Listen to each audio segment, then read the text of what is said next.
What's up, y'all? Welcome back to Let's Look at the Tape, the show where I talk about movies old and new, what I like, what I don't like, what's yay and what's nay. And today, first of all, we back.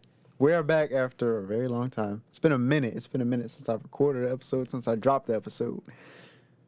I've been doing life, y'all. But I'm back now. I'm recording an episode. I'm very happy. I've been trying to do this. I kept telling myself I'm gonna record today. I'm gonna record today. I was down here. I prepped my canvas for the painting I'm about to do, so I just set the base color. So I did that, and I'm down here. So I'm like, well, I'm down here. I'm gonna do some episodes and drop them. This is the first episode that I'm recording of the few that I'm gonna drop. I'm gonna drop them all at the same time.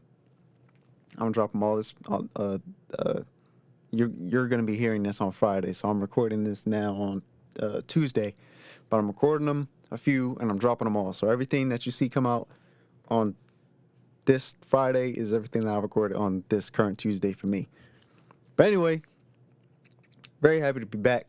Very happy to be shooting again, recording, and talking about this movie I'm about to talk about. Because today's movie we're going to be talking about is none other than my highly anticipated movie from last year, because it is 2026 now, but from last year, Avatar, Fire, and Ash. Yes! My favorite movie franchise. The trilogy has been set now. The trilogy has been set, and now the trilogy has been complete. The trilogy has been complete. James Cameron says, or has said, that, there's supposed to be five or, how many did he say? How am I supposed to be getting? I think we're supposed to be getting 5 movies, for sure. And then possibly a 6 or 7, but like the plan was like for 5. But he said like the first 3 will be one story, and then the next couple will be their own story, and then the next couple will be their own story. But collectively, it'll be one big story, but each it'll be like in increments though. Excuse me. Increments of stories that tell one big story, if that makes sense to you. So these 3 movies have told one story, right? So now the trilogy is done. The trilogy is done, I should say, but the movies are not. We're still we're still waiting to see what's going on with 4. Because when 3 first came out, they was like, oh, 5 has been greenlit. Well, you can't green light 5 without 4. Because the whole time they were saying 5 has been greenlit, no one said anything about 4. They kept saying we're still not sure about 4. So you can't jump to 5. So I haven't heard anything concrete on 4 yet. I believe it's gonna happen. I believe we're gonna get 4. And I believe we're gonna get 4. I believe we're gonna get 5. These movies still, bring bank. It's Avatar, bro. You know what I'm saying? Like, number 1 movie in the world. First movie is the number 1 movie in the world to this day. To this day. But yeah, this is what we're here for. This is what I was here for. Everything that I wanted. What was I talking about? First of all, let me finish what I was talking about. I'm so excited right now. I'm so happy to be talking about this finally. And I ain't even break the intro yet. I ain't even breaking to the intro yet. We're still going. We ain't gonna look at the tape yet. Hold on. We're not looking at the tape yet, y'all. Let me just talk about some things. Because I ain't talked to y'all in a while. What's up, y'all? It's actually been a minute, so I'm trying to figure out. I got a lot of things on my mind. I got a lot on my mind. Did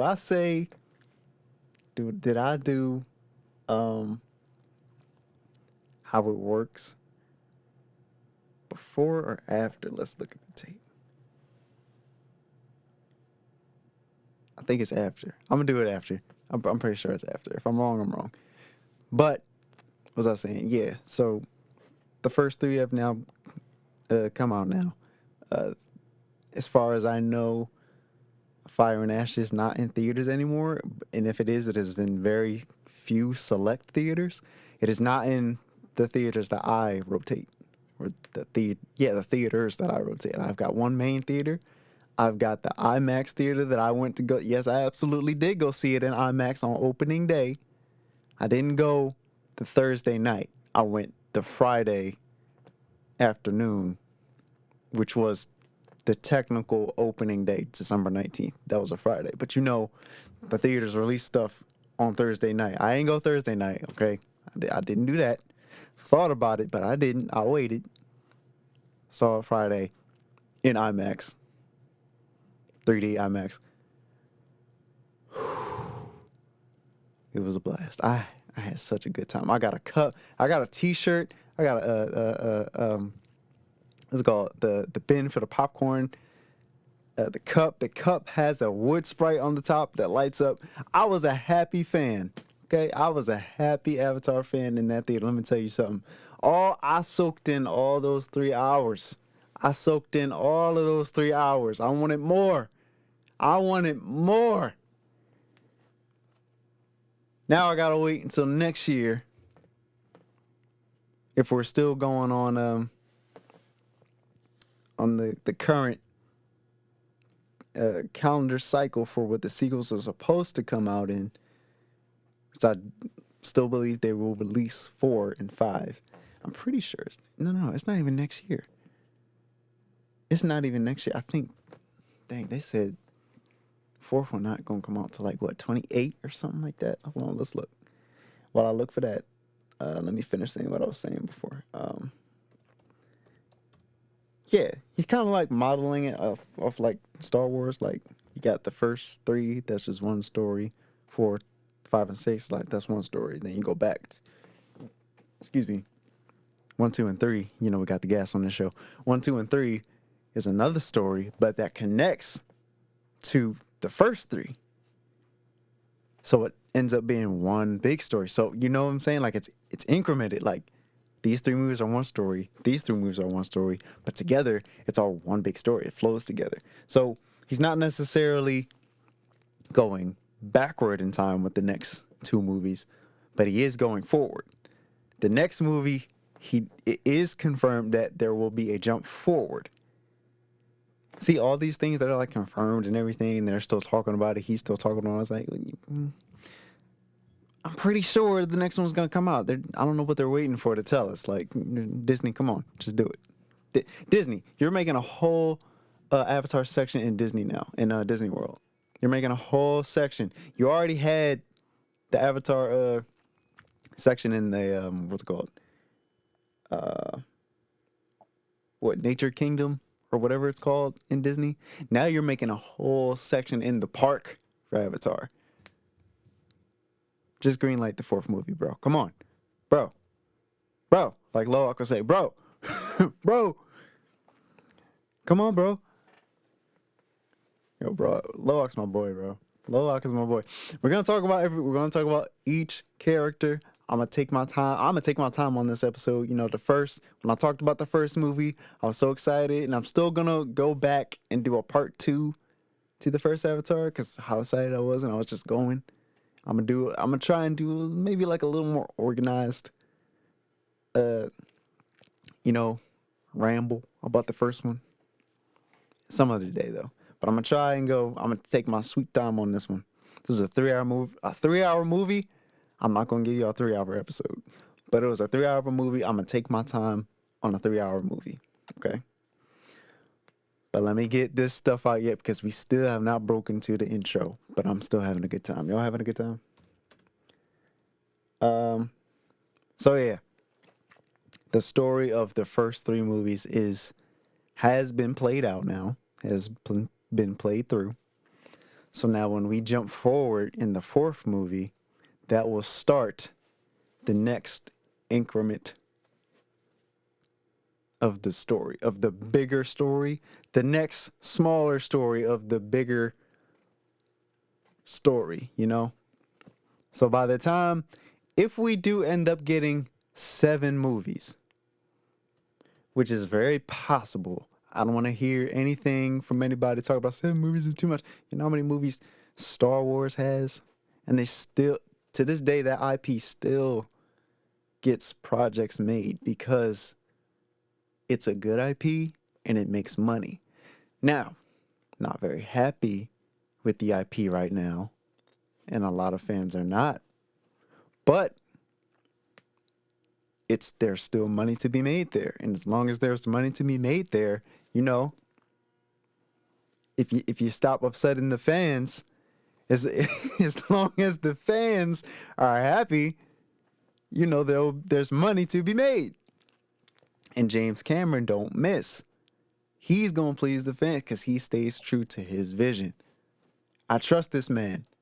I trust this man on the directorial tip. So there's money to be made here. It's a good story. It's a good IP. I believe we can get these 7 movies. We just gotta keep showing up. We gotta keep showing up to the theater. Don't just bootleg it. Don't just wait for it to come to streaming. Go out to the theater. Spend some money on here. Okay. You don't have to go see it 8 times like I saw Avatar 2. You can go see it once, but just show up. Just show up for the cause. You know, and we'll be good. And we can probably get these 7 movies. But yeah, the next couple movies will be a story, and then the next will be a story, and then by the end we'll have one big, you know, flowing story. Also trying not to be too close to the mic because that's something that I did notice from before when I did some other episodes. So I'm not trying to be too close, not trying to be too far.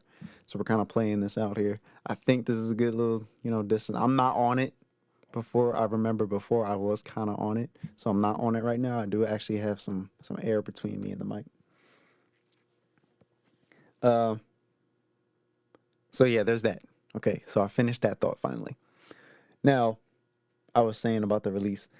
Avatar 4 isn't theatrically, you know, set to release until 2029. December 2029. It's 2026, y'all. I don't, you know, now, before I even say that, I'll tell you what I was about to say. I was about to say, I don't know why that long, but I remember when, you know, we were waiting for Fire and Ash to come out. And at first, it was, they had all the sequels set to come out like every other year. And then they delayed them because, you know, the stuff wasn't ready. And I respect that. And I don't have a problem with that because, again, I trust James Cameron. I trust the team. Quality over quantity. You know, he's gonna make sure he gets us a product that's worth, you know, going back to the theater 8 times for. So I don't mind waiting for something good. Okay, I don't want you to throw me something quick and to be, you know, mid. I want what I know you're good for. So if you got to take your time at your craft, whatever you got to do to perfect your craft, to make sure it's right to your standards of what you know it's supposed to be, I'm good with that, James. Mr. Cameron, I'm cool with that. But 2029, that's a wait right there. That's a wait. 2020, I will be 28 years old when that movie comes out. I will be 28 years old. And then when the 5th one comes out, if we're staying on the current release cycle, 2031. I will be a 30-year-old man.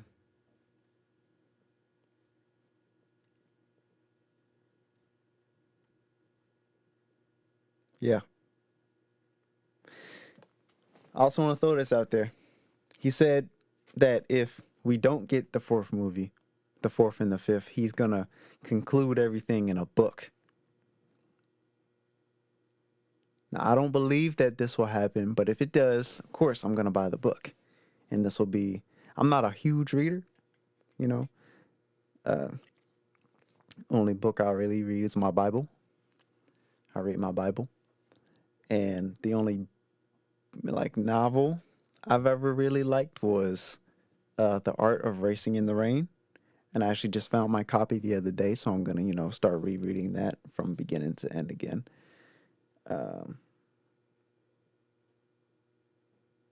Yeah. So if this does end up being a book, this will be the only other book that I really read, like read. Um, because I just don't be reading like that. That's just me, you know. I want to. I actually do want to. I just haven't, started. I haven't gone to Barnes and Nobles and just started looking at books yet. But anyway, I don't believe that this will be the way it goes. If it does happen, of course I'll get the book. But of course, this is Pandora we're talking about. This is a visual thing. You go here, we go to the theater to see Pandora, to see Jake and his family, against the odds, to see the flora and the fauna and the lights, the bioluminescence, the water, the forests, the new biomes that we have yet to see on Pandora. So a book really isn't, cutting it. You can tell a lot in a book. You can get very detailed in a book, but a book is not what we really want. And as fans, know me, we really don't want, even though we had comics while we waited for the second movie to come out, but we knew that the second movie was absolutely coming out, though. So it's okay to have a book, but not to be the case closed for everything, no, we can't let that. Y'all show up to the theaters, because this can't be how it ends. Okay, we don't want another scare for Avatar 5. We don't want another scare like this for Avatar 5 where they keep us waiting. Like, are we gonna get green later or what? But yeah, that's the sequels. That's what I have to say about that. So finally, without further ado, let's look at the tape. Whew, how long was that intro? How long was that intro? That was a 17-minute intro. 17 minutes. And we was just talking about stuff. But now let's finally talk about the actual movie itself. Avatar Fire and Ash. Let's look at the tape. Here we go. So, here's how the show works. If you're new here, in the beginning is my plain cracker review. This is where I just talk about, the plain cracker review, the non-spoiler stuff about the movie, And then afterwards, we dip into the spoiler fam. Okay, that's my family, my spoiler family. That's my people who have seen the movie, who have actually witnessed the stuff. Okay, so if you haven't seen this movie by now, okay, at this point, there will be no spoilers. But this is the plain cracker review. Plain cracker review. Right here. But when I say my spoiler family, come with me. If you have not seen the movie, pause. And I don't really condone this, but if you gotta, go on 1, 2, 3 movies to watch it. Or if you just want to wait till it comes out on streaming to watch it, I don't know. Or if you just don't care, I don't know. If you just don't care about the spoilers, then that's you. But when I say it's spoiler time, when I tell my spoiler fam it's just us and you're still here and you haven't seen the movie, that's not on me, because I'm going to give you the opportunity to leave, okay? All right, so here we go. Now, plain cracker review right now. Here we go. So, we're going to go IMDb. Let's talk about the synopsis, and then we're going to get right into it. Okay, according to IMDb. Jake and Natiri's family grapples with grief. Excuse me. Hold on. Here we go. Okay. Jake and Natiri's family grapples with grief, encountering a new aggressive Na'vi tribe, the Ash people, who are led by the fiery Varong. As the conflict on Pandora escalates, a new moral focus emerges. Excuse me, y'all. All right. We gotta love IMDb. Super brief synopsis. It don't give too much up at all. It's very vague, for Plain cracker review. That's all you need. That's all we want. That's all we're looking for. So let's go. Let's get right into the characters. I want to go right to the characters first. So it says they struggle with grief. Okay, now if you haven't seen the second movie by now, okay, that's on y'all. It's everywhere. Okay, Disney Plus. It's been out in theaters. It's, there's Blu-ray copies if you could find them, because no one want to sell physical copies of movies anymore. I don't know what that's about. Like, I don't like that. I appreciate streaming. It's very convenient, but I like having physical copies. Okay, it as a collector thing and also as a physical thing. Like if something goes on with the streaming services or whatever, you can't watch that no more. But if you got your physical copy, you just throw that bad boy in the Blu-ray player or in the PlayStation and you good. Okay, at that point, you just worrying about if the power gonna go out. Because if the power go out, you're not watching nothing anyway. So you just, physical copy. That's all I'm saying. Like Target don't carry physical copy no more. Walmart still does. Best Buy doesn't. Walmart still does. I don't like Walmart. I'm gonna keep it real. I don't like going to Walmart. No, it's not for me. Walmart not for everybody, y'all. But I'll go in there if I'm looking for a Blu-ray. Okay, that's about it at this point. I'll go in if I'm looking for a Blu-ray, or if I'm in dire need of something else. But I'm really not trying to go in Walmart. But anyway, if you haven't seen The Way of Water, Avatar: The Way of Water, spoiler alert right here. If you still haven't seen this movie by now, which I don't know how you haven't, but Jake and Neytiri's oldest son, Neteyam, died at the end of that movie. So this movie picks up right where the last movie ended. It literally begins where the last movie ended. And I like that, okay?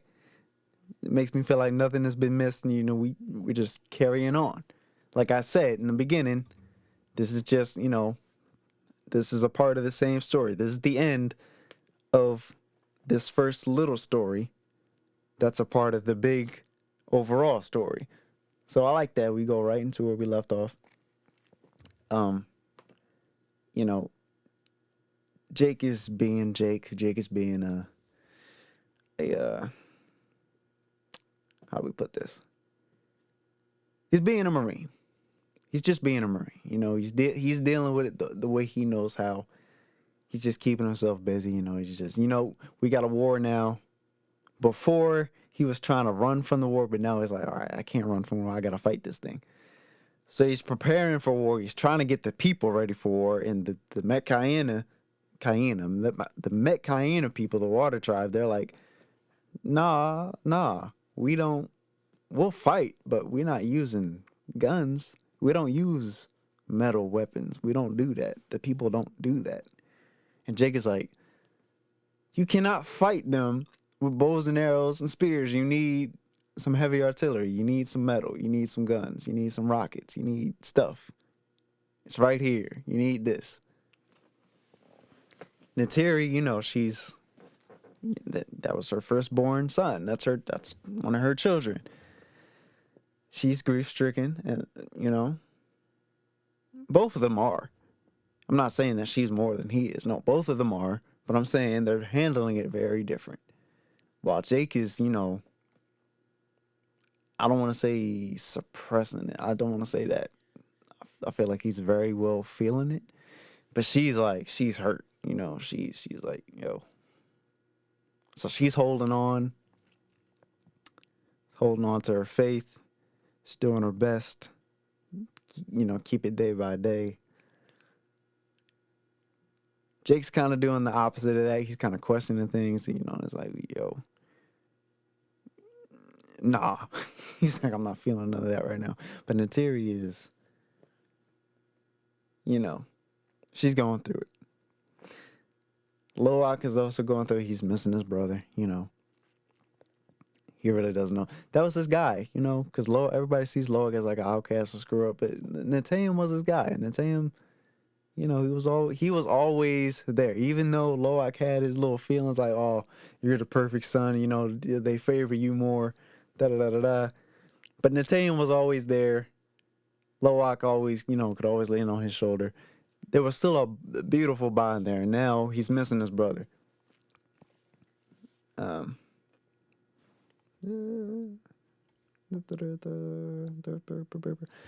now, Kiri and Spider, this is honestly their movie.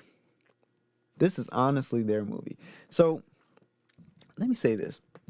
The way that in the second movie, they had a big focus on the kids, which is a good thing because they're going to be the legacy of the franchise carrying on, I believe. So we have to care about them. We have to get to know them. They have to be properly introduced. So, and most of the movie was honed in on them. And specifically, I'm talking about Way of Water. I'm talking about Way of Water right now. Specifically, Loak. We saw more of him out of all, okay, I'll put it like this. Out of all the kids, we saw more of him.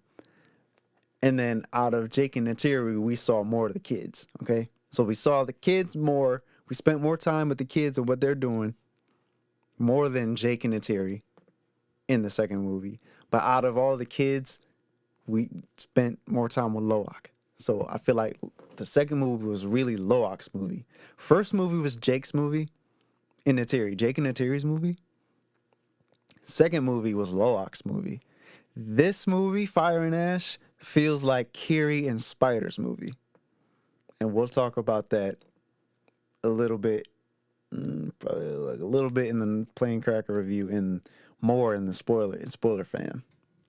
But if you've already seen the movie, before we even get to the spoiler fam, I feel like y'all already know what I'm talking about. Y'all probably already feel where I'm going with that. But yeah, this movie really feels like Kiri and Spider's movie. So in this one, we know Kiri was special. In this movie, we find some more things about Kiri. We find out more things about Kiri, and we get, some more time. We had time with Spider in the second movie, even though he was kidnapped for most of it. This one, he's actually not. He's actually, excuse me, he's actually with the family. So he doesn't, it's not like before where he's just like, held hostage the whole time. We actually do have him with the family. So we're spending time with him with the family. But, there are some events for Spider that are actually kind of critical. He's more likable because, there's this, common complaint about Spider from the second movie, and people are like, oh my gosh, really not liking the character. I didn't mind Spider. He definitely wasn't my favorite, but I did not dislike him in the second movie. I understand where people are coming from. I just didn't feel that way myself. But in this one, for the people who said that about him in the second, I feel like you definitely would like him a little more in this one. I'm not saying that you're going to love him in this one, but I feel like he's more likable in this third movie. That's just how I feel. Because even I liked him, like I just said, didn't dislike him in the second one, but even I liked him more in this movie than the second. But yeah, there's some critical events for him that goes down. And, him, Spider, and Kiri have had their, connection, relationship, wink, wink, even from the second. And that carries over into this movie. So, there's that. So I think I'm going to save that for the spoiler fam, because y'all know what it is. I know what it is. Y'all know what it is. So let's just keep pushing because we got there's a lot of characters. I'm not going to touch on every single character, y'all. I'm just our main people. Real quick.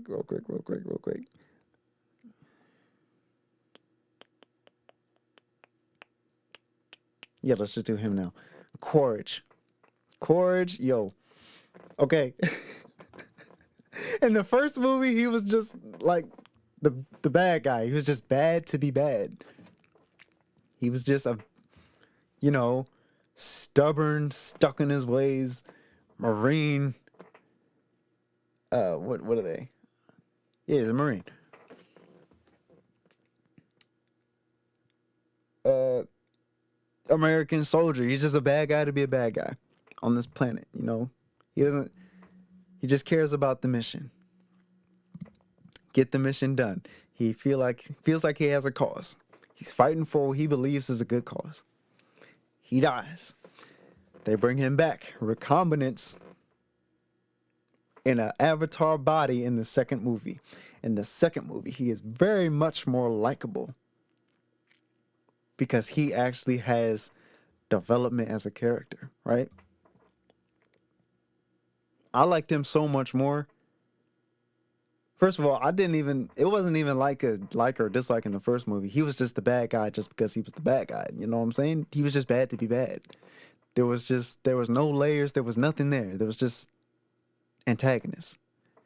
In the second movie, yo, there's more personality. There's layers going on, development. He's a character now. He's not just the antagonist. He's a character now, and you actually like him. You actually like him, and it's not just oh, I love to hate him. No, I actually like the character now. Excuse me. And in this third movie, he's a fan favorite for sure. In this third movie, Quaritch, Colonel Miles Quaritch, is a fan favorite, concrete, stamp it for sure.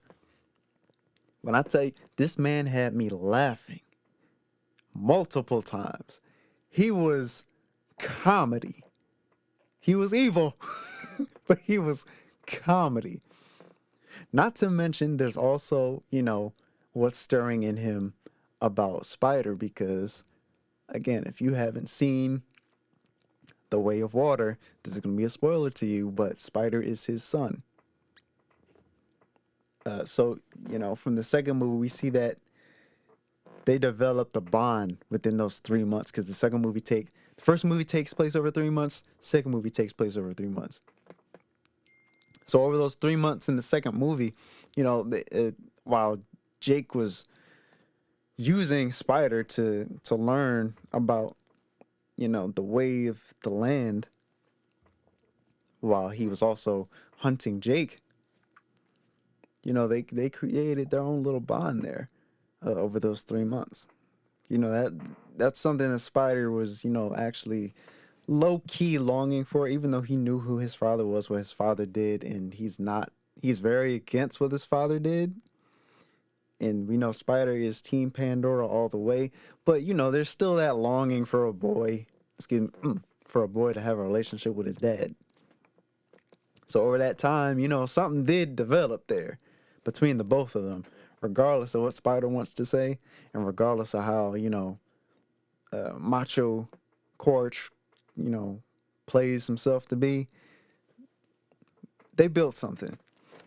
And that transfers even more into this third movie, especially for Quaritch. You can see it. Like he looks at Spider's like, that's still my boy.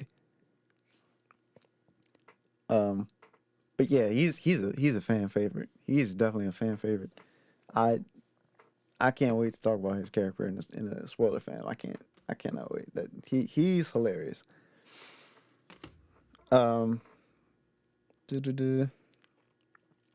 Let's just go for wrong, and then we'll talk about some things. I'll talk about all the kids. I didn't really talk about all the kids. Took really. Took is really still just the little sister, just as she was in the last movie. She was just the little sister. She didn't really do anything impactful. She's the baby. She's not a baby, but she's the baby. Out of all the kids, she's the youngest. She's the baby. And it's pretty much the same thing for this movie. She's the baby. She's the youngest. So there's really not much going on with her character yet. I feel like she'll be doing bigger things as the sequels go on, but just for as young as she is, there's nothing that stands out with her other than just being the little sister.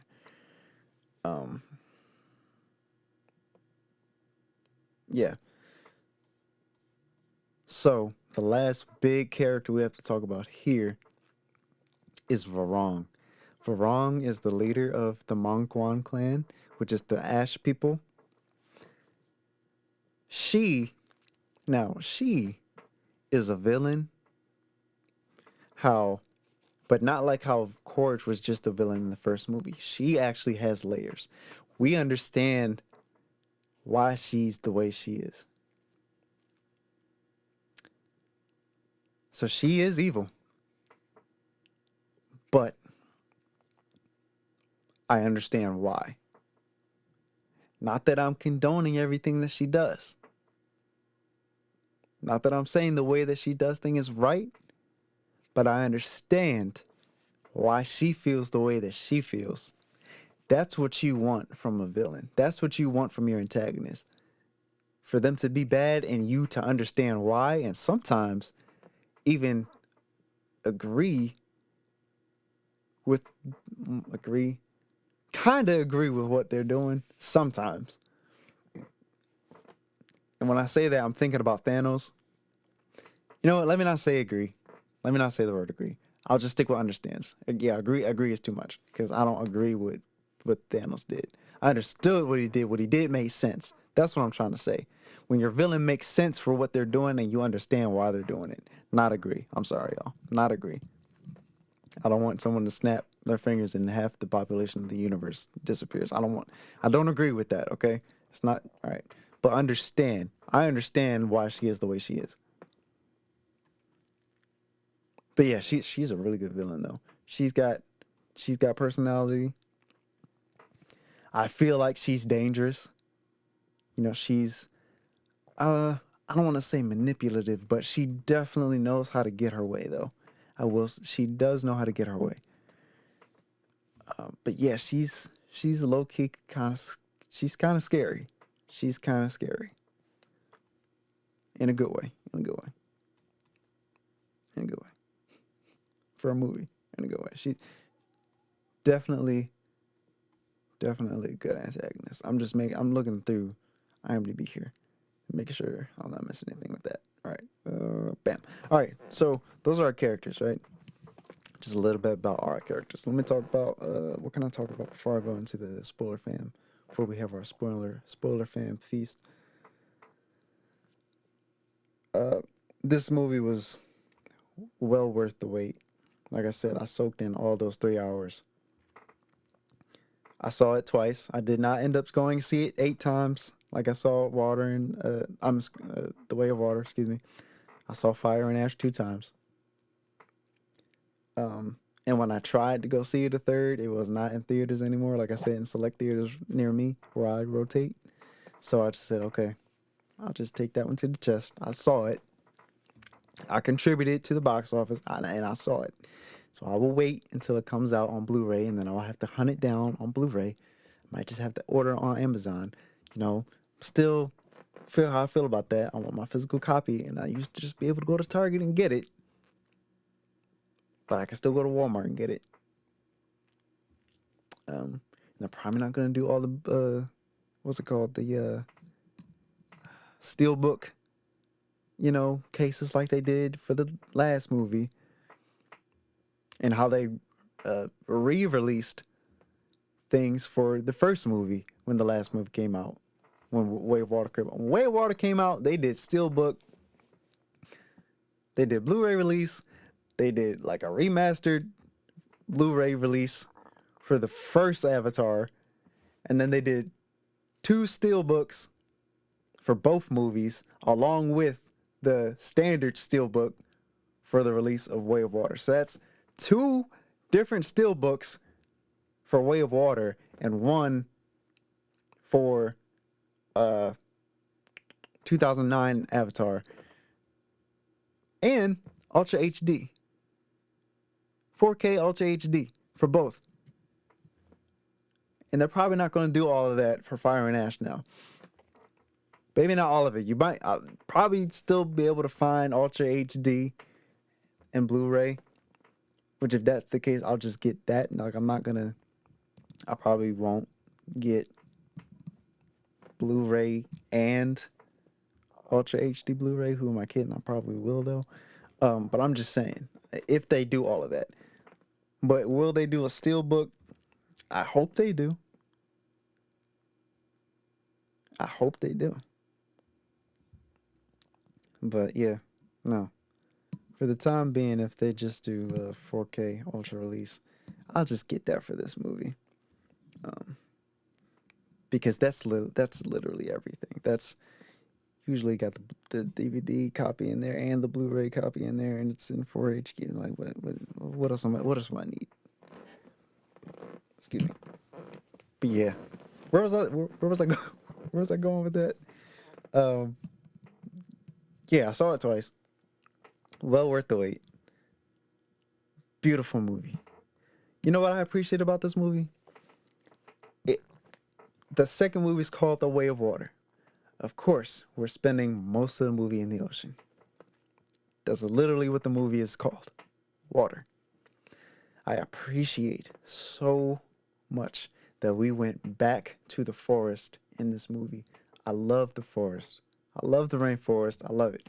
So happy we went back to the forest in this movie. So glad. We were still with the water, right? And we saw the Fire Clan, we went to their dwelling for a moment. But we spent time in the forest again. We saw Moat. We saw Natiri's mom again. In the forest. I was so over the hills when we went back to the forest. I was so happy. Because the visuals, we don't get the visuals were beautiful for the water. Don't get me wrong, okay? The water was amazing. You know how hard it is to animate water? Extremely hard. And James Cameron's team, God bless y'all, okay? Appreciate all the hard work y'all do. I really do. Y'all don't miss. James Cameron don't miss. But for me personally, I just prefer the forest. And the things that we saw in the forest, the bioluminescence in the first movie when that first happened, that's what I was looking for. That's what I want. And that's what we went back to. We were able to see that again. We got that again. Beautiful. Super appreciative of that.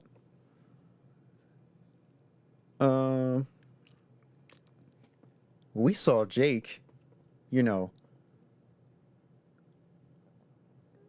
had to go back to some Na'vi roots in this movie a little bit. Okay, there was a moment he had to use a bow and arrow. He's trained. He's trained. Natiri, his boo trained him. So he's trained. But he's a Marine and a Na'vi. That's his struggle. That's a big struggle for him. For him, he struggles between two lives, between two worlds. Because he's a Marine. He's got that human mind set, Even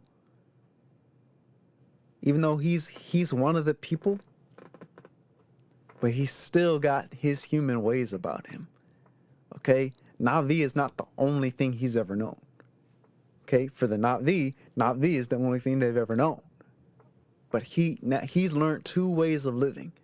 And he's living in one world, trying to hold on to the old one.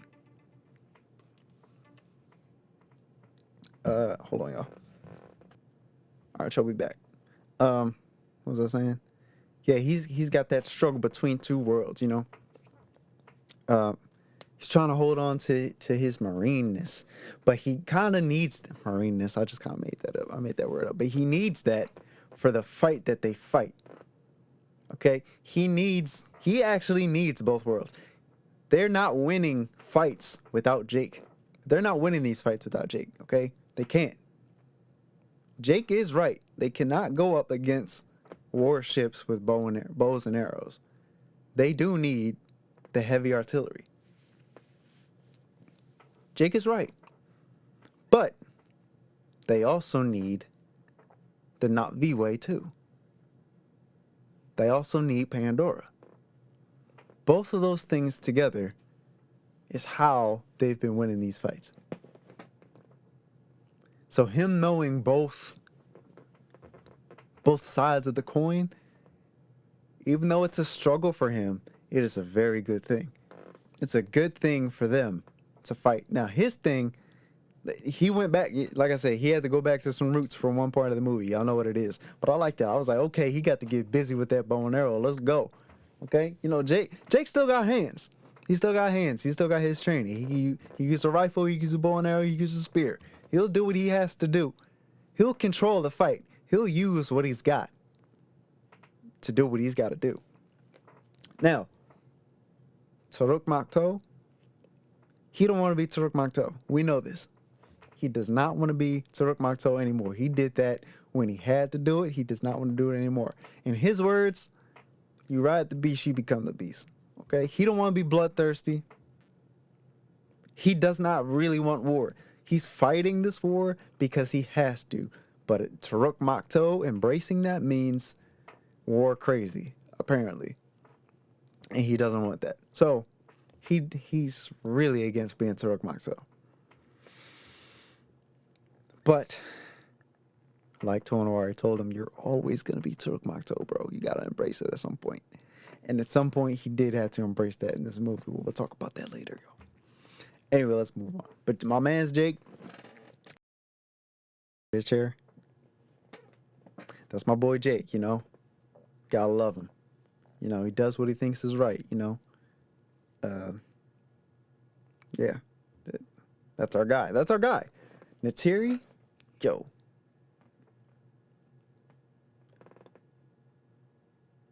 Natiri is just... she's a true warrior through and through. She is a true warrior through and through. In every movie? No. In the last movie and in this movie, she has shown what she is capable of. And she is a force to be reckoned with.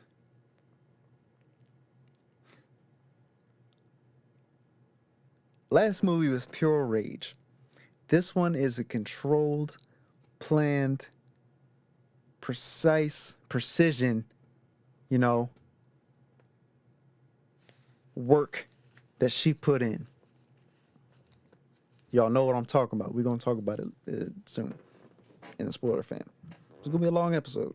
I told you, I'm going to take my sweet little time. I'm not going to break this up. It's just going to be a long episode. We're already 48 minutes in. It's just going to be what it is.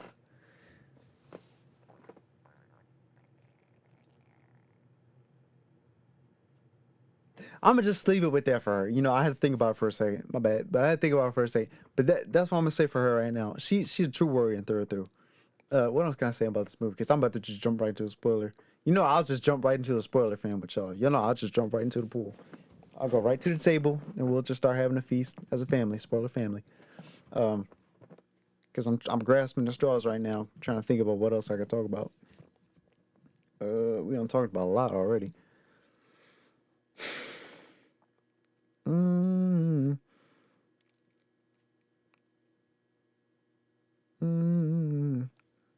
Is there anything here? Nope, nothing getting my attention to Plane Cracker Review. I think the Plane Cracker Review is over, y'all. Yep. Plane Cracker Review is done. We are moving on. We are moving on to the spoiler fam. So if you have not seen... Oh, hold on, real quick. See? I was going through stuff and I found it. There was one more tribe that we got introduced to in the movie, which was like the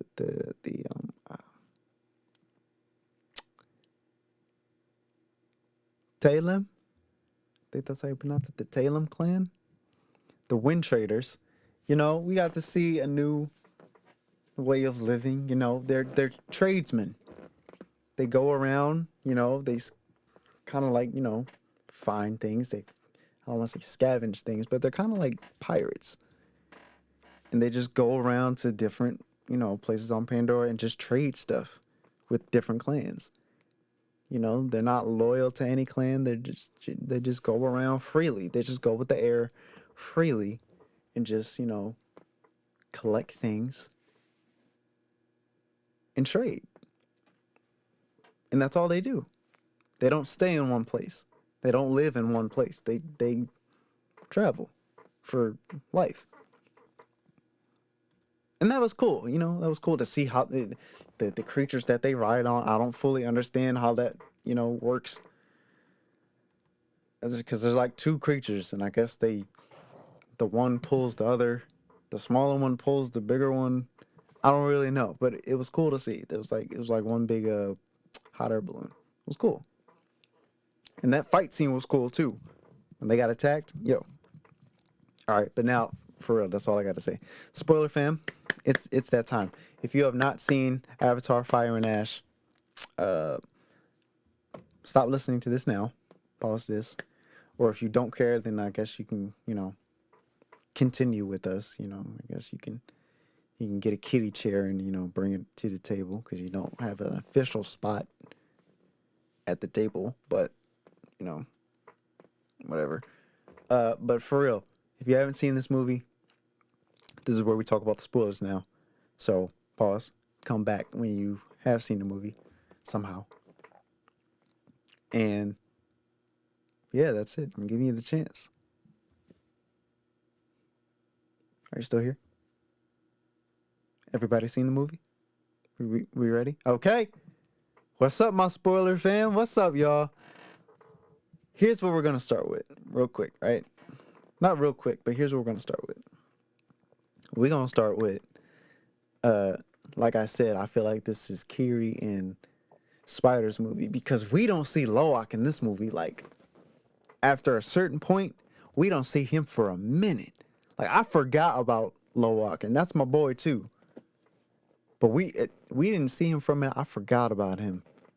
There was a lot of other things going on, and I forgot about him until he showed back up. He's the narrator of the movie, and I still forgot about him. Because after a while, he don't talk. There's nothing to narrate after a while. The most narration we got from an Avatar movie was the first one. But we don't need all that necessarily now. So the second one didn't have that much narration. Just the beginning and the end. And this one has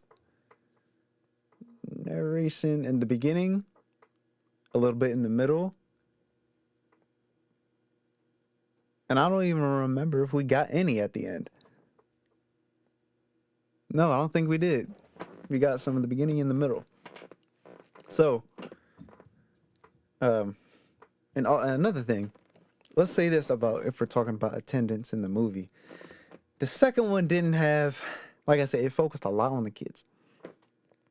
So much so that we didn't get as much Jake and Neytiri. In this movie, we got so much more Jake and Neytiri. We got a lot more Jake and Neytiri, which I appreciated. I noticed it and I appreciated it, James Cameron. Thank you. But like I said, I still feel like this was Kiri and Spider's movie. And for that reason being, we find out, Kiri, even though we already knew this. Like, if you didn't know it, y'all thought about it too hard.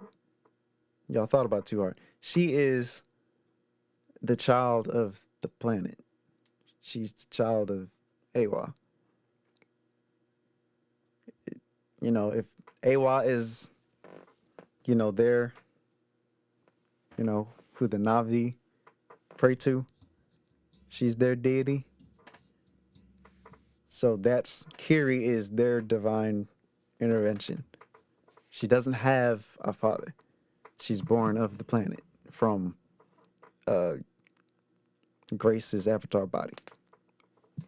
That's it. That was painfully obvious from the second movie. I'm sorry if you didn't get it, if you didn't know that then. That's it. She doesn't have a biological father. She's just from the planet. which is why she has such like a connection with the life on the planet, and she can control life on the planet because she's pretty much one with the planet. She's from the planet, or I should say the moon. Sorry, Pandora's not really a planet, it's a moon, but she's from Pandora. Yeah, so we find out she can do so much more than what we thought she could, because the adventure begins with them trying to get Spider back to the Omatakaya stronghold. Excuse me, because he's running out of oxygen. He's running out of the,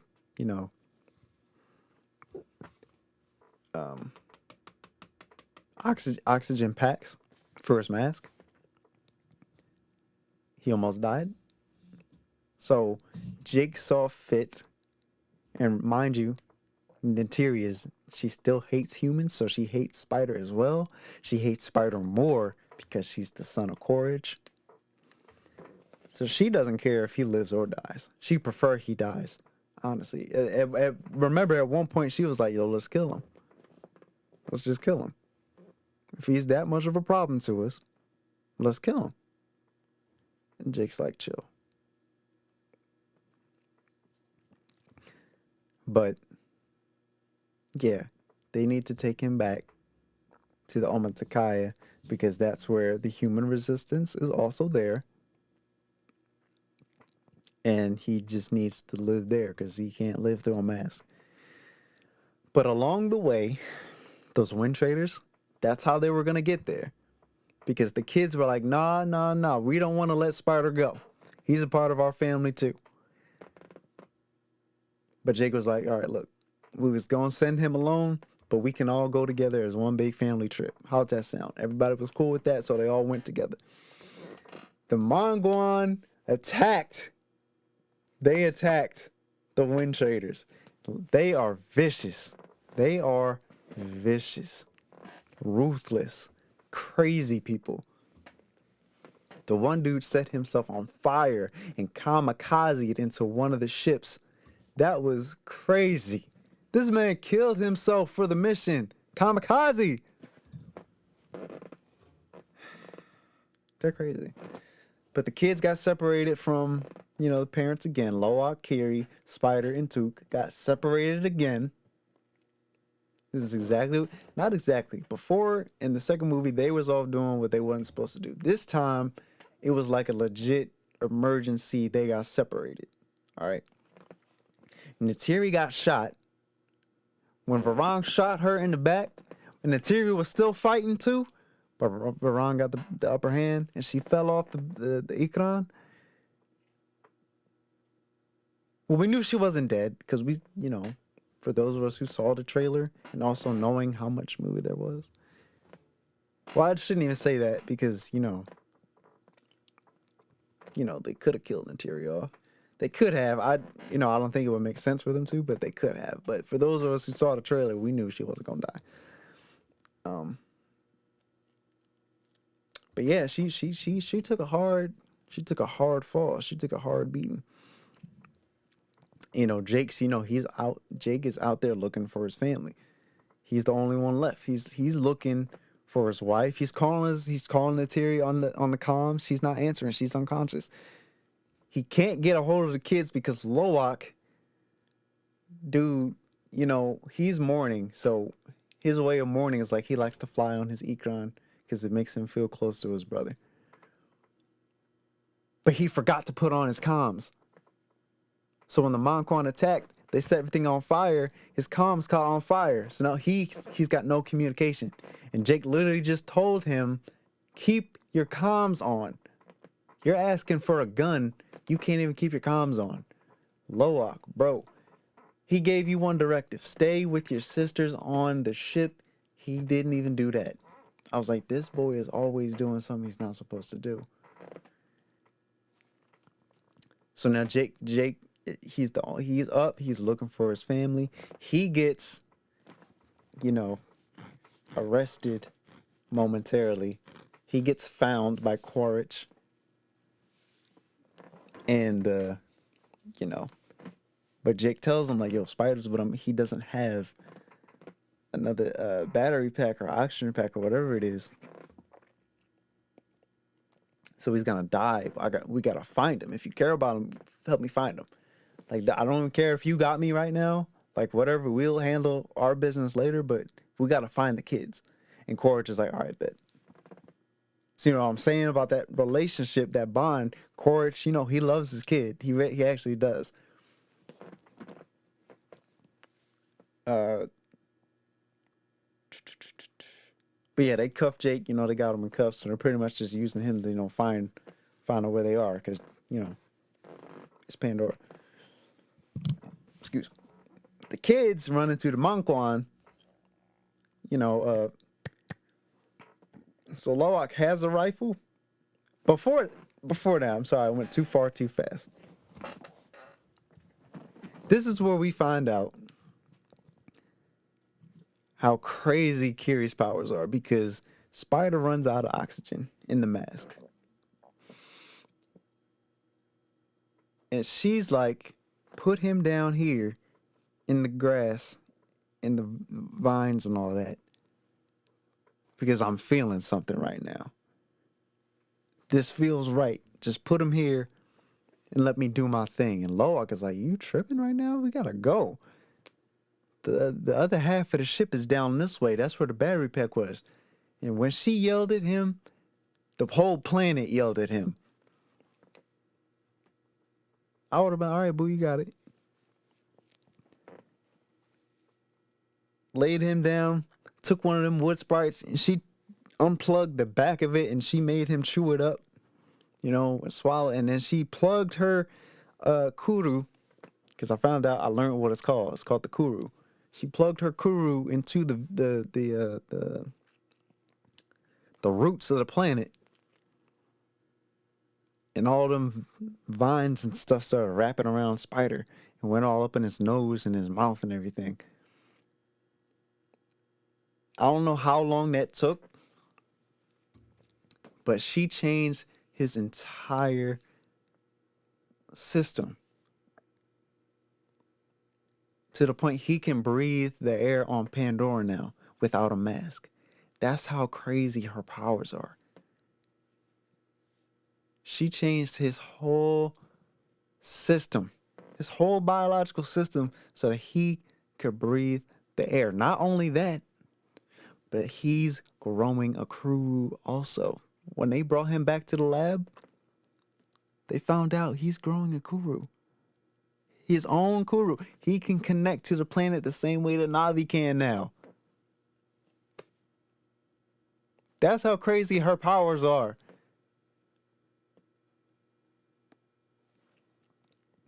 And then that's also the big thing for him, because now he can live on Pandora. Like, this is a big thing. This is a possibility now, at least for him, because Kiri's the only one that could do this.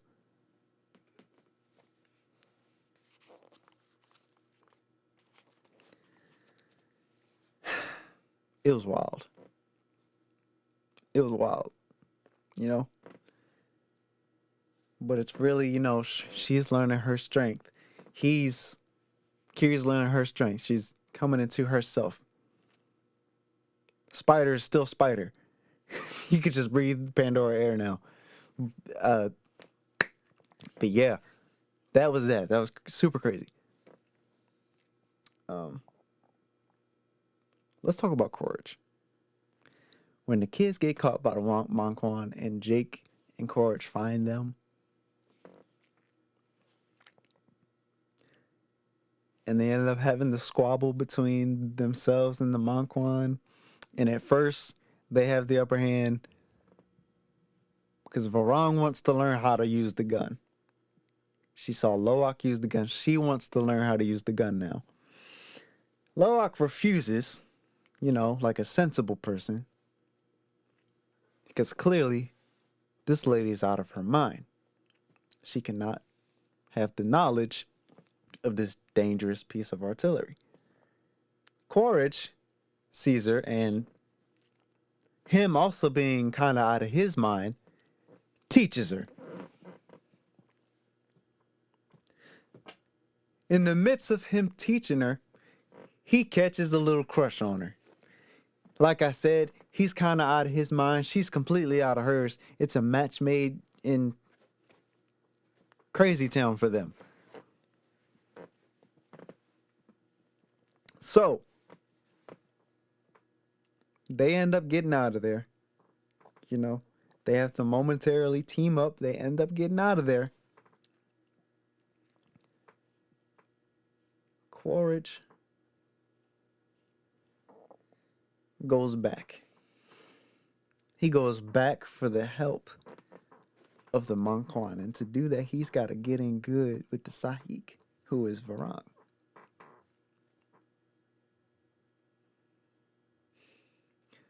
The things that happened in that tent, I was not expecting. At all.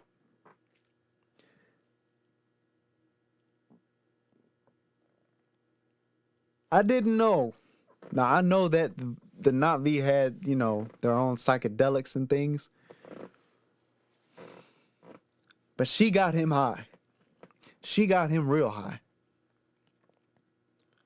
She gave him that good catnip. You know you know what I'm talking about? She had him up in that tent and she thought she was putting the game on him. She said, I could just use you as my little slave. You know, you could just be my little toy. I'll just use you to please myself whenever I feel like. How's that sound to you? You know, what you gonna do? He's like, that sounds good for the weekend, but I know what you really want. You want to equal. You want to spread your fire around the world. You need me for that. Yeah, you ain't never had nobody see you for real, like I see you, but I see you. She said, I see you. He said, you're damn right you do. I was freaking out. He was high. And then he came back real quick for a second. I'm pretty sure he was still high, but he came back too for a second. Yeah, you're damn right you do. She thought she was in control. He's like, nah, even on drugs, I'm still Courage, y'all. I'm still Courage, even when I'm high, even when I'm on that stuff. On that booger sugar, I'm still Colonel Miles Courage. You know better than to test my resolve. And then from that, they actually start dating. He gives the Manquan equipment, firearms, flamethrowers. You know, he gives them stuff, and in return, they're allies to him. And on top of that, the cherry on top for him is he's shacking up with the Sahik. But that scene right there, when I'm telling you, he had me cracking up in the theater. Cracking up. He's got so many one-liners. He's got so many zingers in this movie. It's crazy. I can't wait to watch it again. I saw a TikTok. I got it saved on my likes. Of all the zingers that he had in this movie. And I just go back and watch that every once in a while because he's so funny in this movie. And from that ally, from them being allies, Team Phoenix, Project Phoenix, which is Courage, the recoms, they're Project Phoenix, and the Manquan clan. From that alliance, that's the word I was looking for, they end up catching Spider again. And they end up finding Jake. Now, this is where my favorite part of the movie is. And I've had to think about this a couple times before because I was like, what's my favorite part of this movie? Because this is my favorite one of the three. Fire and Ash is my favorite of the three. If I had to rank them, I'd go 3-1-2. 3-1-2 is how I would put them. I love them all. Excuse me, y'all. But 3 at the top, then after that 1, and then 2 at the bottom. So far, that's how I'm ranking the movies. And that's just me. But yeah, I had to think. It was my favorite part. My favorite part stretches from what I'm about to say until the end of Prison Break. So pretty much this whole part, because this is where when he shows up at the on the island of the Meccaina, and he finds Jake, and he's like, "Yo, come out. I want Jake Sully." That part, and the first of all, the back and forth that they had between them, he's like, "I will kill everybody here," and Jake's like, "You might get some of us, but you're not gonna get all of us." I don't know, because your ships, they're gonna hesitate because they don't know. All they're gonna see is blue. All they're gonna see is blue, so they're gonna hesitate. So you're gonna have to fight us. You're gonna lose some people. We're gonna lose some people. But I guarantee that you're all gonna fall. And when I get to you, when Jake dropped this line right here, when he put the axe up and he said, "I'll scalp you," I was like, that's the guy right there. That's Taruk Maktoum right there. As much as he want to deny it, that's Taruk Maktoum right there. He said, "I'll scalp you." That's Taruk Maktoum right there. I can see it in his eyes. He don't want to believe it, but I can see it. That's Taruk Maktoum. Even Courage was like, "Okay, player, I see what you're doing. I see how you're living. All right." Because he wanted Jake and Natiri. He didn't just want Jake anymore. He wanted Jake and Natiri. And Jake's like, "Nah, you ain't touch my wife. I'll come with you, but you ain't touch my wife. Now, I'll come with you willingly, but if you think you're gonna touch my wife, I'll kill you right here, right now." So even Courage had to be like, "Oh, okay, Corporal, I see what you're doing. All right, come on." So he went. They got him locked up in the glass cell. You know, they had their little moment in the cell. Another back and forth in the cell.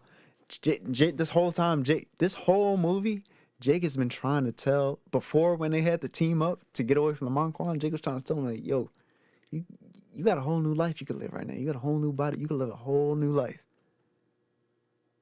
Okay, technically, Miles Courage is dead. You're not the same man. You don't have to be. You just got his memories, but that don't mean that you're him. You could be who you want to be on this planet. You could be one of the people. Courage is like, you could see it in his demeanor. Like, he kind of wants to, but he's like, nah. And Jake is trying to tell him again. He's like, "Yo, look at this world. You can be a part of this. You don't have to do this anymore." And Courage is still fighting it. You can see it on him. He's fighting it real hard. He's fighting it hard. But when you go back and look, everything that he accused Jake of in the first movie, he's doing now. He was highly upset at Jake for trading on the humans and getting, close up with Natiri. But he ended up doing the same thing in this movie with Varane. He did the same thing.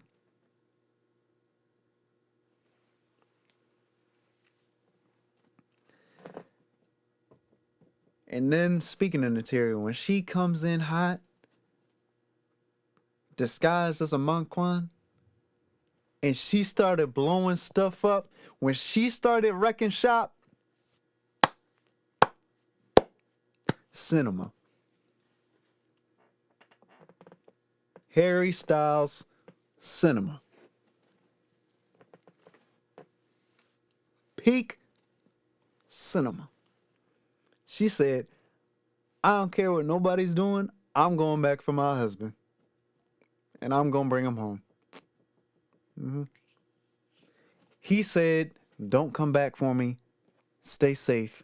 Stay with the kids." She said, "I don't care what you're talking about. We all coming home together. Or not at all." And let's talk about, what's his name? because we got to give him a shout out.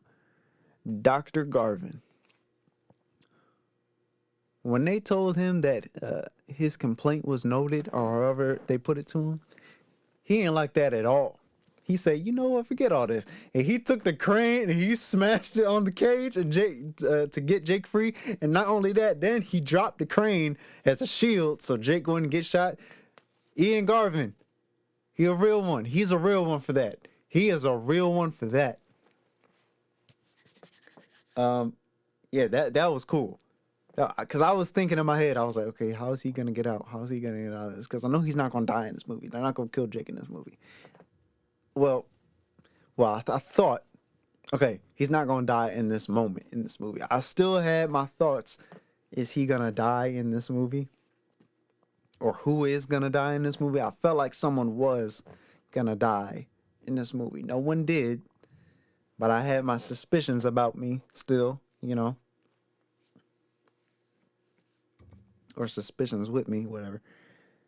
But I was like, at this moment, this is not how it's gonna be. They're not gonna take him out in this moment because, again, I've seen the trailer, which is also why, like, I don't want to watch. I don't want to watch the trailer, but I also do because I want to, as much Avatar content as I can get, but also just off of that, like, me knowing that he's not going to die at this point because I've seen parts of the trailer that haven't happened yet that have him in it, which means I know he's going to survive to see at least that part or whatever that part of the trailer was. You know what I mean?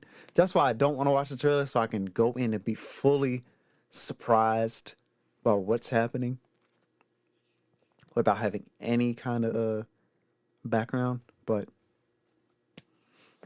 I did see this trailer. I did. So I knew he wasn't going to die in the when he was arrested. But I didn't know how he was going to get out. So in my head, I'm like, how is he going to get out? And then Ian Garvin came back. He came through. Respect. Respect, dog. Respect, bro. We ain't got to say nothing about Corsby. Okay, Corsby died for real in this movie. I thought he was dead before. I thought PyCon took him out. Nah. This time, he's actually for sure 100% dead. You don't survive that. How he survived last time, I don't know. Grace of God. This time, they call it, that Tokun, she took him down. She took him far down to the deep. That's too much pressure. That's too much water pressure. You can't survive that. Scoresby's gone. Selfridge came back. This dude, he's still the same guy. Annoying. And that's all I'm gonna say about him. That's all the time I'm gonna waste on him is Scoresby. But yeah. When Natiri came back and she got Jake and flew him to safety, that whole part from the arresting on the island to when they finally broke free, that's my favorite part of this whole movie. That whole sequence, that's my favorite part. And then right after that, Jake is like, he's going through things in his mind. He's like, I think we actually do have to kill Spider. And for a second, he's actually gonna do it. He's really gonna do it, but then he can't bring himself to do it. And at that moment, because Spider also put himself on the line to keep Jake safe too, because they weren't gonna kill Spider was so precious to them, because they're like, how is he breathing their air?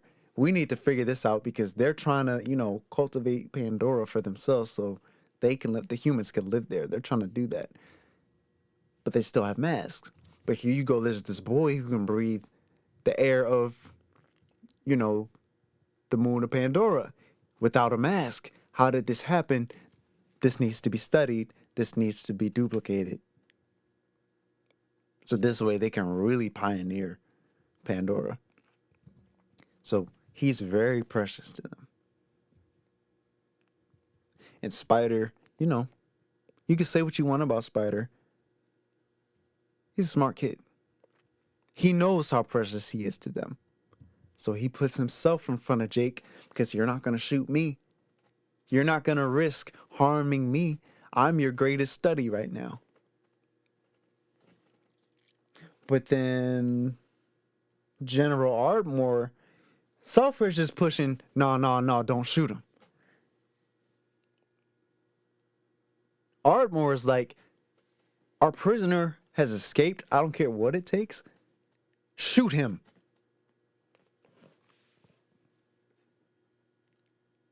And then Neytiri shows up, and then they break free. So Spider did put himself on the line. And I'm sure Neytiri has had time to think things over. Jake has had time to think some things over. So when Jake is about to do what he's about to do, and he doesn't end up doing it because he loves Spider too. He really does. Spider loves him. And in that moment, he's like, yo, I understand what you're doing and I gotta go, but do you still love me? And Jake is like, with all my heart, I love you. And he can't kill him. He just can't do it. He can't bring himself to do it. So by the time Neytiri gets there, you know, Spider's in Jake's arms. They're in an embrace, not in because he's dead, but Jake is embracing Spider. You know, I'm not going to kill you. I can't do that. I'm sorry. Neytiri, you know, she looks at Spider. And for the first time, she sees Spider. She says, I see you. For the first time, she embraces Spider. Now, he is truly a part of the family. He is truly a part of the Sully family now. He is embraced by everybody. And at this moment, Jake realizes that's not the way to do this. The only way to do this is to wake up the beast. And Taruk rides again. I'm sorry. Taruk Makto rides again. We get Taruk back, and I saw some things on the internet how Taruk is, you know, significantly smaller than he was in the first movie. And at first I was like, man, what y'all talk about? You're always trying to make something seem like something. And then I really looked, and I was like, he actually does look a little smaller. He actually does. But nevertheless, Taruk Makto is back. But now, we need help. Because as before, the great Taruk Makto rallies the clans for a great war. This is what Taruk Makto does.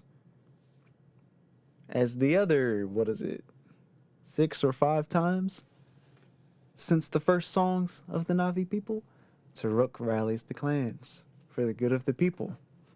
In great times of struggle, Taruk Makto rallies the people together. But this time we have real short notice. In the first movie, we went out to as many clans as they possibly could.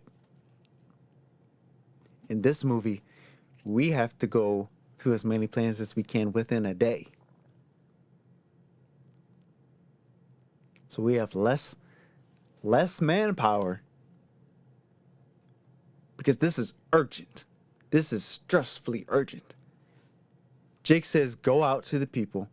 When he comes back to the Mechanic with Taruk, and they all bow. And Neytiri sees it. And she has this sense of, she looks like she's got this sense of peace and relief over her. As if she just feels like everything is going to be okay. She doesn't bow, but she closes her eyes with relief. Like everything is going to be okay now. In her eyes, my husband has taken the mantle back. And we are going to win as we once did before. And Jake steps down and he tells the people, you know, Jake is still like low-key, like, I don't want to do this, but I'm doing this because I have to. Just stand up. Just don't look at me as this big heroic figure. Just stand up. We're all together in this. Just stand up. God, come on. Tell the people, Taruk Makto has called to them, go to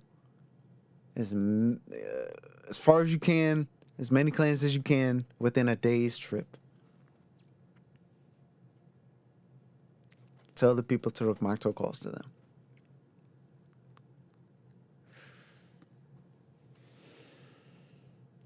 But we still need help. This time,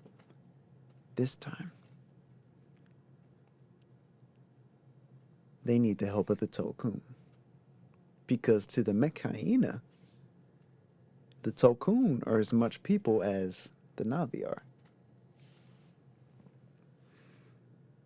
But the Tokun way is no violence whatsoever. That's why Payakan was banished, because he fought back against the Sky People.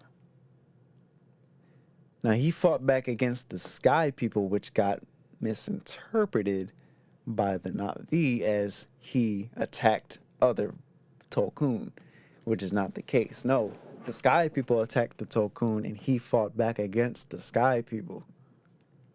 But even still, he chose the way of violence, so he's still banished. And even in the second movie, he chose violence again to protect his friends, like he did before.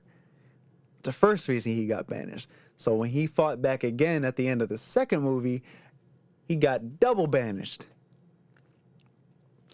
This is why we were missing Loak so much in this movie, because he went out looking for Payakan, and eventually he did find him.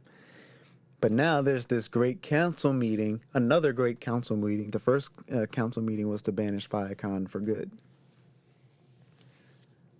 The second council meeting is one Jake brings up because he needs the help of the Tokun. He wants them to come out of this way of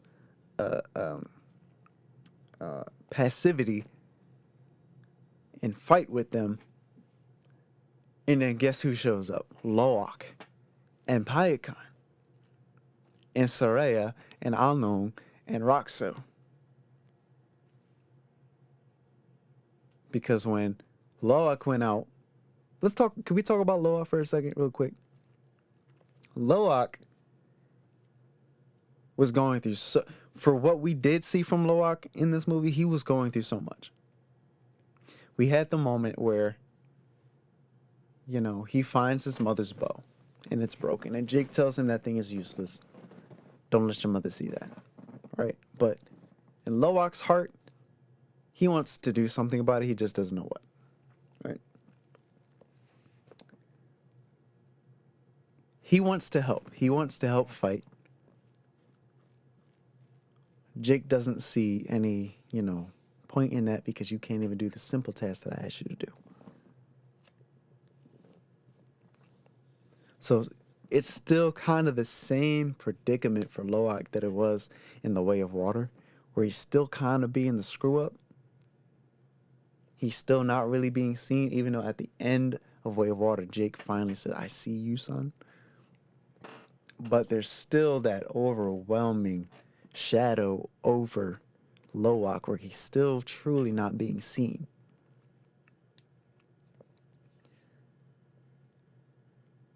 And then we get to the point where we have the Grand Council banishing Payakan for good, like farther away than before, like for good this time.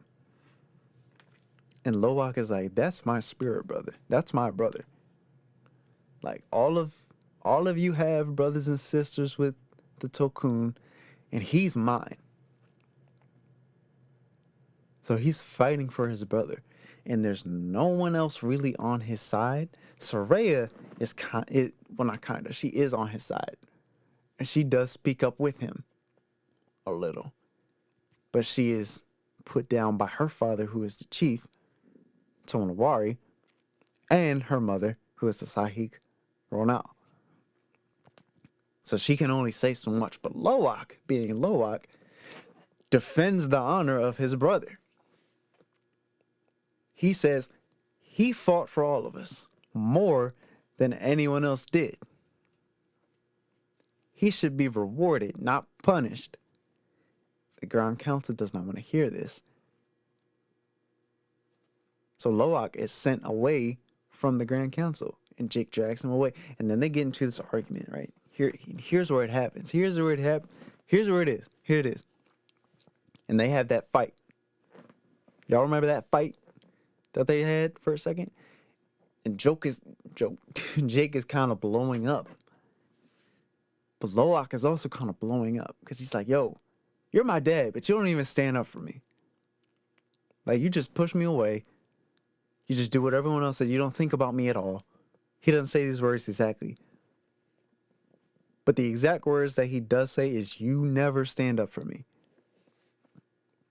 And Jake's retaliation to that comment is him blowing up and going on and on about how, basically how Loak is and what he does.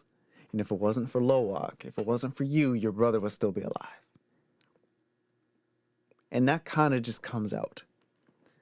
Now, whether or not Jake really felt that way, I haven't really analyzed that or thought about that too much to say if that's really how he felt or if that's just something that came out of anger and emotion. But regardless, he said it, right? And Loak, that kind of just cuts Loak, right? So at that point, we see Loak actually get suicidal. He's about to pull the trigger, and Kiri and Saraya find him just in time. Oh, I'm sorry, he was going to, but he didn't. He ended up not going through with it. He threw the gun away, right? And then they find him right after that. And they console him, and Soraya's gotten her tattoos. She's gotten that tattoo. She got her first tattoo for the clan. I just wanted to mention that, bring that up. But Loak was there for her when she got her tattoo. Of course, she's gonna be there for him, especially right now. So she helps him put the Natiri's bow back together, and he presents it to her.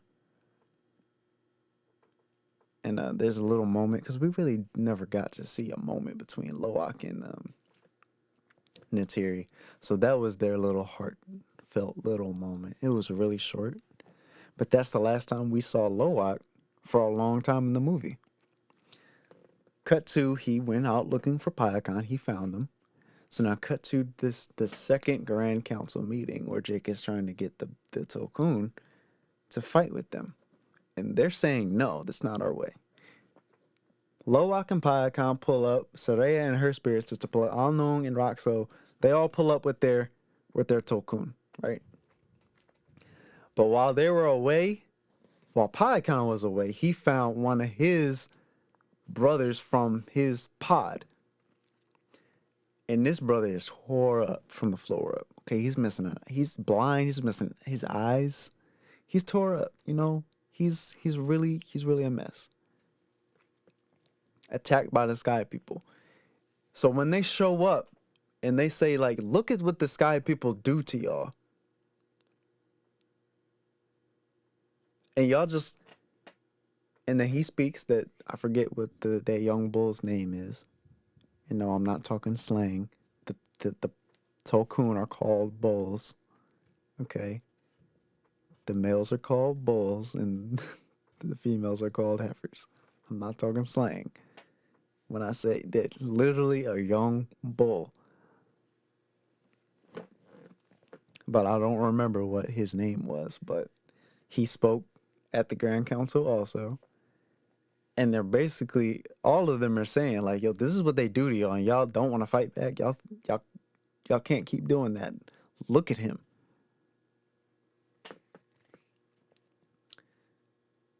So it gets to the point where it's like Loak says, if my brother Payakan is outcast, I'm also outcast. And then Saraya says, if they're outcasts, then we're outcasts too. And then Alnung, I am also outcast. Roxo, I'm also outcast. So the Grand Council of the Tokun hear all of this, and they're just like, all right. Give us some time to think. They don't say yes or no. They just say, we'll think about it. All right, y'all tripping. And then they just leave.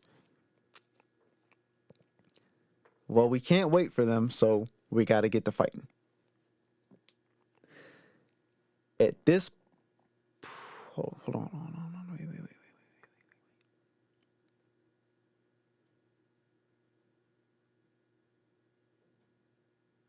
wait. Yeah, at this point, they set up shop, and we're looking at a lot of symmetry from the first movie, even from the way that they were set up. Even though this is the way that mountain banshees, hang on the mountains, it's just the way that they set it up. Like they held, and they waited, and then once the sky people came, they fell in and they attacked. It was the same method. It was Jake's same method, and they attacked. But this time, it wasn't just the sky people; it was also the Mongquan. So our forces on Jake's side ended up being overwhelmed.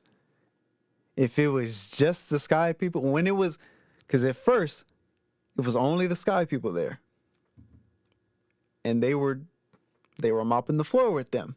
Okay, Jake's army was mopping the floor with the sky people. But once the Mongquan showed up, it was overwhelming, and they actually ended up losing that fight. When you look at it, really, even Jake even said it on the constant theory, nah, just get out of there, we're done. They actually lost that fight.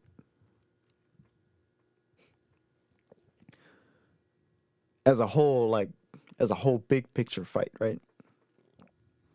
For a second, they lost that. The Tolkun did end up showing up. So now we have more forces on us. We have more on our side. Now things start looking, a little different. A little different. But Jake did end up getting separated from Taruk. Jake got shot in the leg with a bow and arrow. Loak being Loak, he was told, stay with your sisters in the cave and with Spider. But, as they're watching everything go down and they're seeing them lose, Loak being Loak, he's just got to go help. I'm not mad at him this time, though. Not necessarily.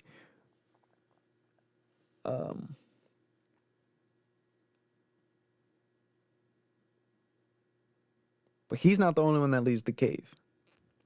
Kiri also leaves the cave. And when Kiri leaves the cave, Took and Spider leave the cave. Why did Kiri leave the cave? Y'all remember? She's trying to connect to Awa. Now, throughout this whole movie, she's been trying to connect to Awa and get answers. But every time she does, Awa shuts her out, and she has a seizure. So they actually show us what that looks like in this movie. It's her, and she can see like the big light of Awa, and she's trying to get closer to it, but the closer she gets, the more Awa pushes her out, and that's what causes her to seize up. But this time when she goes to Awa, Spider also goes in there with her and helps her push forward. And then Took also goes in there with both of them and helps them push forward. So they end up pushing all the way forward, and they can see the face of Awa, or at least the side of the face of Awa. They definitely see her eye. And then Kiri speaks, and she's like, yo, help us. We're dying.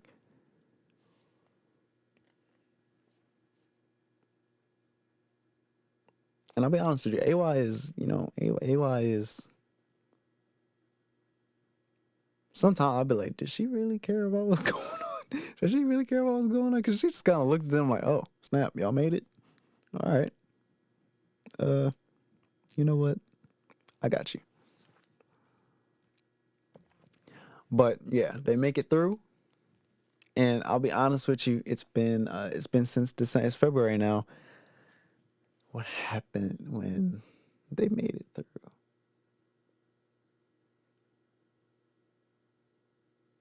I think it was Kiri. Kiri just started, doing her thing.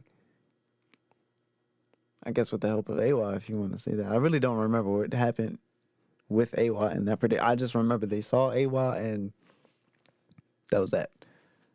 I really don't remember. As much as I don't want to say that, I don't remember. But they ended up getting help from nature again, like they did in the first movie. And, they started fighting back with the help of nature. And like I said, the Tokun came. And then once that happened, Jake and Loak had their moment. And Jake is telling, you know what? I'm proud of you. I couldn't get the Tokun to come, but you could. You ended up doing it. You did it. Now, I couldn't do it, but you did. Torokumato couldn't do that, but you did. I'm proud of you, son. So looking forward, I'm hoping to see better relationship between Jake and Loak. Because Loak is so much like Jake. Which is, I understand why Jake, is the way he is with Loak. But I'm hoping to see better relationship between them going forward. Let's talk about Kiri. Let's talk about. We did lose some people. I just remember we did lose some people. Roxo died in the fight. He got shot with a harpoon. So we lost our boy Roxo. Ronal also got shot with a harpoon. Mind you, she was pregnant. So she ended up delivering the baby. Natiri helped her deliver the baby in her last moments, and she gave it a name. Her name is Peril. And Ronal died. The last thing she did was give birth. And Natiri promised her that she'd take care of the baby. As the fight went on, that's the last thing she did was birth her child. And she died.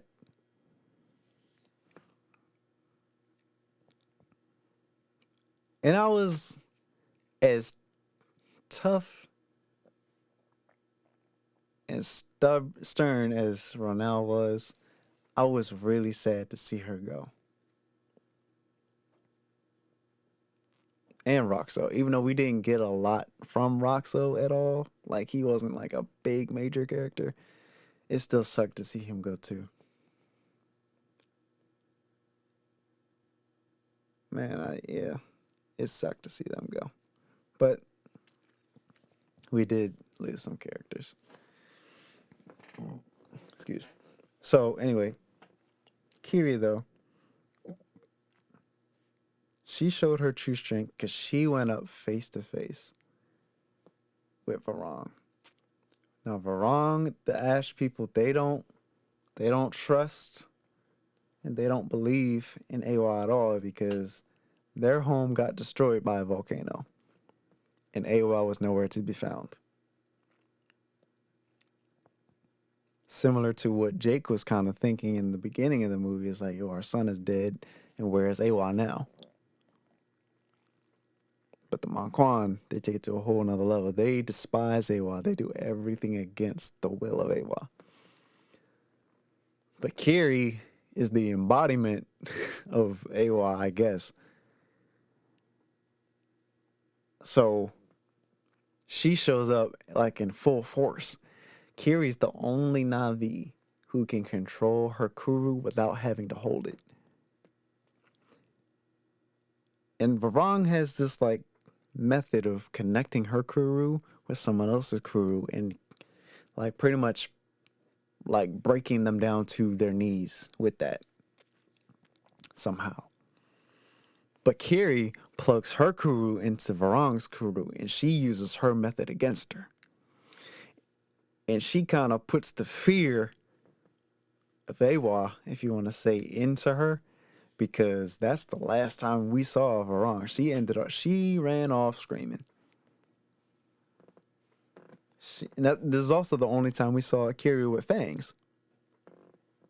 Kiri doesn't have fangs. But in that moment, when she screamed at Varong, she had fangs. So we kind of saw Kiri in full force. So she's actually the one who beat Varong. Now, of course, we have to have a fight between Courage and Jake. They're both tired. Jake was definitely tired because he just fought. He just fought in a whole battle, and he got shot in the leg. But you kidnapped my wife and made her scream over the comm, so I gotta come for you. Not only that, you got Spider in the mix. He shot Courage in the arm.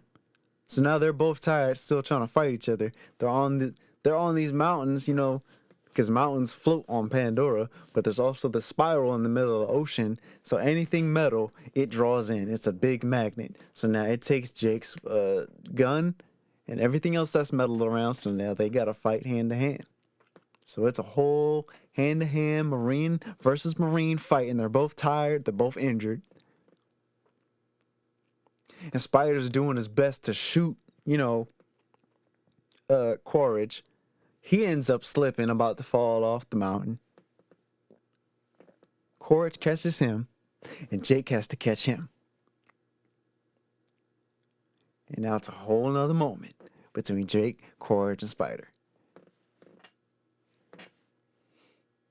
And here we go with another one-liner from Quaritch. Oh, this is awkward. You're not gonna, running around in the what are we gonna sing and dance the fields or whatever he said, something like that. And Jake is still trying to tell him, just embrace Pandora, bro. But then Kiri shows up, and Natiri shows up, Loak shows up, and they show up armed. And Jake's like, hold up. I might be getting through to him. Hold up. But when Quaritch sees Natiri, he's like, nah, I'm cool. And he jumps off the mountain. He jumps into the inferno that is under him. But of course he's not dead because he's confirmed to be the villain throughout the next, throughout the sequels. Throughout all the sequels, he's confirmed to be the antagonist. So now the question is he going to come back with scars? Because Quaritch had scars in the first movie. So is he going to come back intact in Avatar 4? Or is he going to come back with scars? I personally think that they'd have him come back with scars. Blind in one eye maybe, something. He fell into an inferno. I'm just saying. For sure, we know he's not dead. But in what condition is he coming back? That's the question. So to wrap this up, we know how it ended. Kiri takes Spider through the spirit world, through the tree. His first connection. His first, what did they call it? Communion with Awa in the tree with the people. And Kiri introduces him to Grace. This is my mom. And everyone who's passed, we see is there. Come on. Who is there? Natayam is there. Atukan is there. Sute is there. Everyone, Ronaldo's there. Everyone who has died is there. The ancestral plane. And they commune the same way. Remember when Jake finally became one of the people in the first movie and they all put their hands on him, and it's just like a whole branch out of people having their hands on one another, reaching back to Jake. It was the same thing for Spider. So in this way, Spider is one of the people.